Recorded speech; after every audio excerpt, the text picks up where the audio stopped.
Welcome to Speak English with Lala. I'm Lala, here to help you get better at English. Today's episode is all about why reading is so important. We'll tell the same story into different levels, easy and a bit harder. Today's show is for people who are just starting to learn English and those who are getting better. We'll tell the same story twice, once for beginners and once for those in the middle. It's called Why Reading is So Important. Beginner level. Why do you need to read in English? Generally, my students often ask me this. They think they go to classes, do homework, watch films in English. So why should they read books? Actually, reading is the best way to improve your English. I will tell you why. At first, reading is very important. Now, in 2024, more than 10 in 100 people went to university. All jobs need more reading and writing than 100 years ago. This is true for every single person. It doesn't matter if you're an office worker or a mechanic. Second, reading will improve your speaking, writing, vocabulary, and grammar better than any other way. It won't improve your listening, but it will improve your vocabulary. When you have a better vocabulary, you can listen more easily and improve your listening that way. In school, you likely read a bunch of English stuff. Remember those dull textbooks and stories with questions at the end? But I'm not talking about that. I'm talking about reading for pleasure. When you read a book just because you like it, that's pleasure reading. You're not doing it because a teacher told you to or because you feel like you should. You're doing it because you really want to. In 1965, some schools in America tried an experiment. These schools were for boys who had done bad things, like stealing. They gave some of the boys free books. These books were breathtaking, like James Bond stories. The teacher said, "You don't have to read these books if you don't want to." But guess what? The boys did read the books. They read a whole bunch of them. Some boys finished a book every 2 days. After 2 years, the teachers gave all the students a test. The students who got the free books got better at reading and writing, and they enjoyed school more. But the students who didn't get the books didn't improve much in reading and writing. Some of them even got worse. This isn't just true for native speakers. They tried something similar with students in Fiji. They used 3 methods to teach. First, the usual way with grammar classes and exercises. Second, reading quietly in class. Third, reading aloud together with the teacher. After a year, the 2 reading methods were the most successful. They were much better than the students who did normal English classes. They tried the experiment again in Singapore. There, the students who read silently did really well. They scored the highest in grammar tests. The other students had grammar classes, but they didn't do as well in the tests. In normal classes, we try to remember grammar and vocabulary. When we read, we learn them naturally. Maybe you're thinking, when I read in English, it's too hard. I have to use the dictionary all the time. It's boring. I can't do it. I understand this. But when you finish the book, you might think, wow, I did it. Read fairy tales. Maybe you are thinking, fairy tales. Oh, fairy tales are for children. I need useful vocabulary and need to learn about business and science. That can't be fun. Guess what? The vocabulary in these stories can be really helpful. John checked out words in a few stories. It turns out, 85% of those words are on lists of important words. Words for university studies. James and Roberts tried something similar. They wondered, if students read 1 million words of science fiction, will they learn important science words for university? And you know what the answer was? Yes. So yes, fairy tales are useful for you too. But I understand if you still don't believe me. When I learned about all this, I found it hard to believe too. but I like to try new things and I love learning languages. So in 2019, I decided to do an experiment. I had wanted to learn French for a long time, but I didn't learn much in normal classes.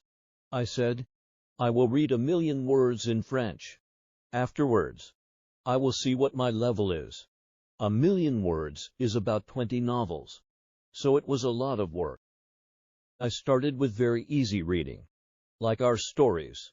Then I started reading translations of books that I knew in English. For example, I have read The Mystery Girl and A Beautiful Wife in English, so I read them in French too. Finally, I read new books in French. I love them. I also listen to podcasts, but I always read the transcripts and added the words to my goal.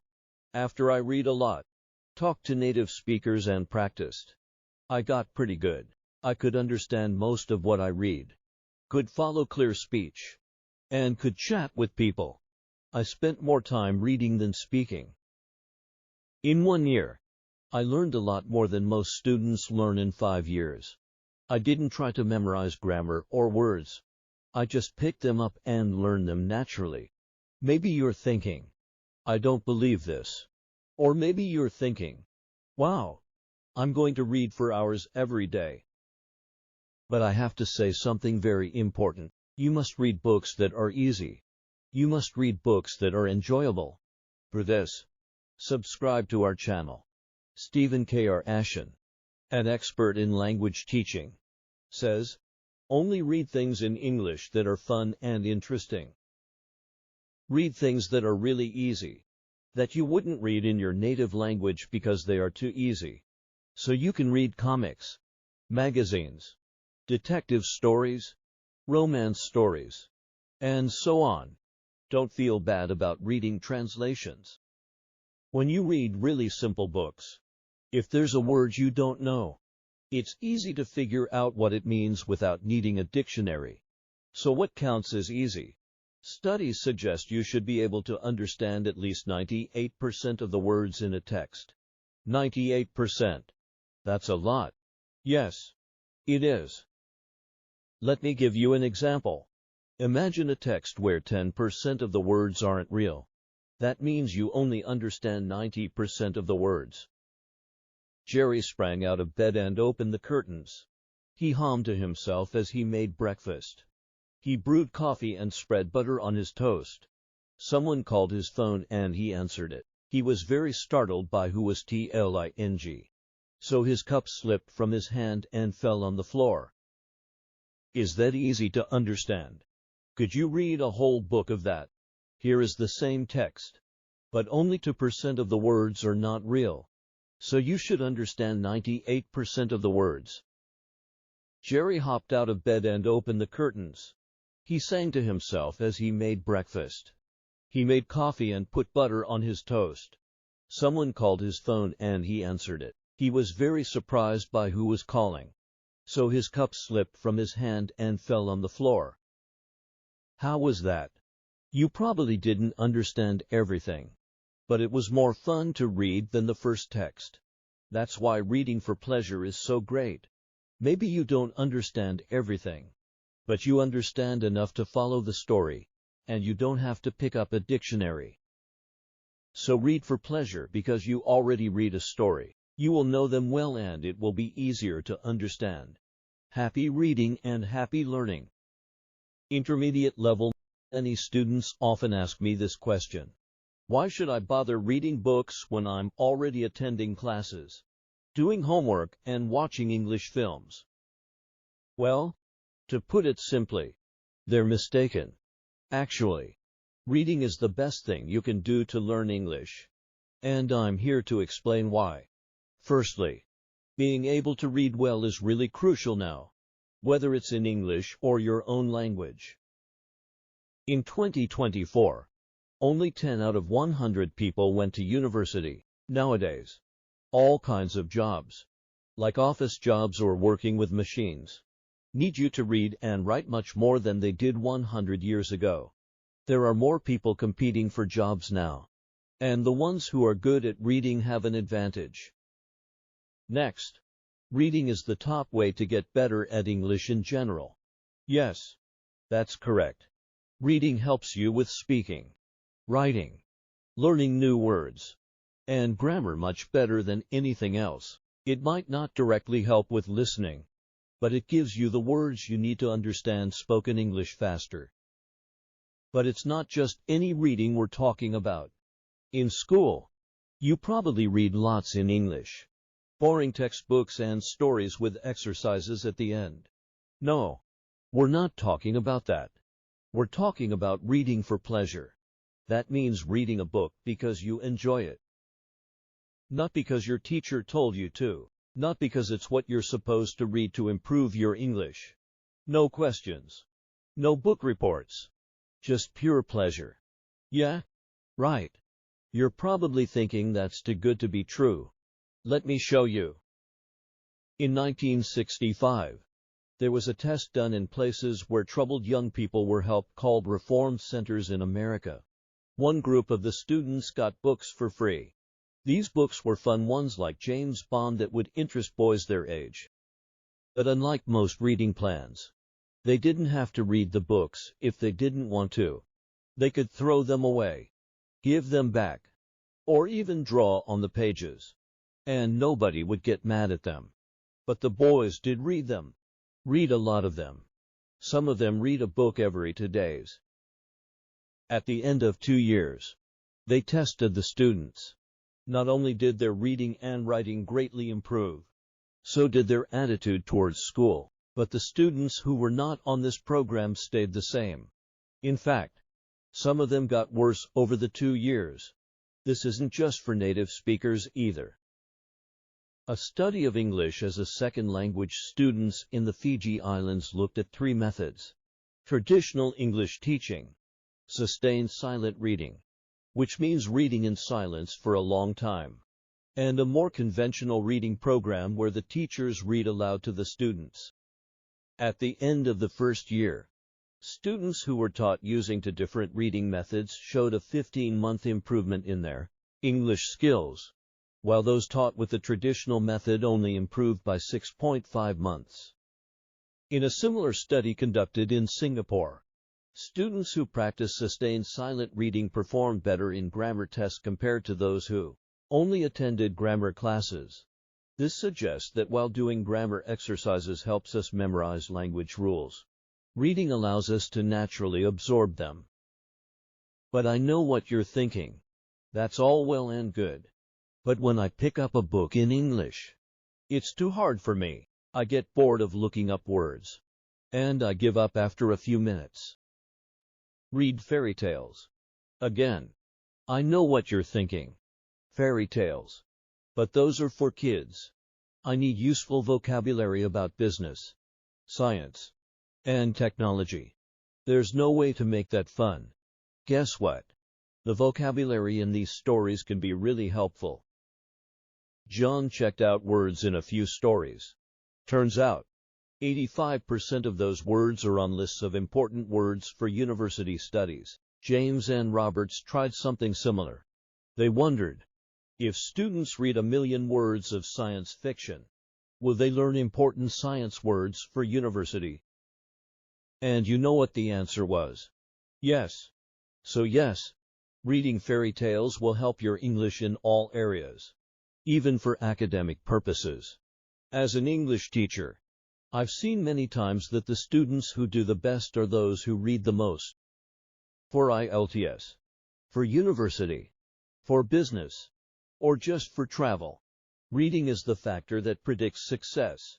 But I understand if you're still unsure. When I learned about all this, I was too.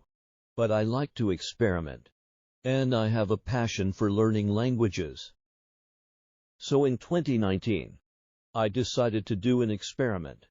I had wanted to learn French for a long time, but I didn't learn much in normal classes. I said, I will read 1 million words in French. Afterwards, I will see what my level is. 1 million words is about 20 novels, so it was a lot of work. I started with very easy reading, like our stories. Then I started reading translations of books that I knew in English. For example, I have read The Mystery Girl and A Beautiful Wife in English, so I read them in French too. Finally, I read new books in French. I love them. I also listen to podcasts, but I always read the transcripts and added the words to my goal. After I achieved my goal, I tested myself by writing and talking to native speakers and found I was at a decent intermediate level. I could understand almost everything I read, understand clear speech, and have conversations at a comfortable level. Even though I had barely spoken the language since I started learning, I had been learning for about a year, and I had made more progress than most students make in 5 years. I didn't memorize the vocabulary and grammar rules, I absorbed them. By this point, you're either thinking this is all complete nonsense, or you're super excited, ready to start reading for hours a day. But the next thing I'm going to say is extremely important. You must read books that are easy. You must read books that are fun. If a book is too difficult or too boring, put it down and find another one. Stephen K.R. Ashen, an expert in the field of second language acquisition, says, read only material in the second language that is genuinely fun and interesting. Material that is so easy that you probably feel guilty reading it in your primary language. This is your excuse to read comics, magazines, detective stories, romances, etc. There's no shame in reading translations. Ideally, you want to be reading a book so easy that, when you see a word you don't know, you can understand the meaning from context. Research has shown that in order for this to happen, the text needs to be at least 98% known words. 98%. That's so high. I know, dear reader.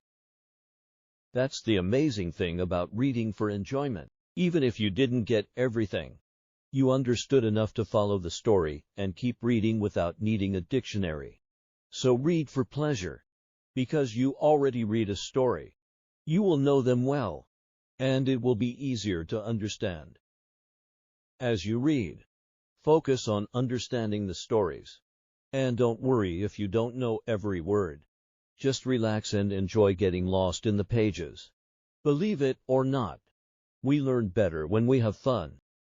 These books are divided into levels based on the common European framework of reference, which uses levels like a 1, a 2, B1, B2, C1, and C2. However, these books only cover levels A2 to C1. If you're at level A1, you might need more structured teaching before you start reading these books. If you're at level C2, you can start reading books written for native speakers.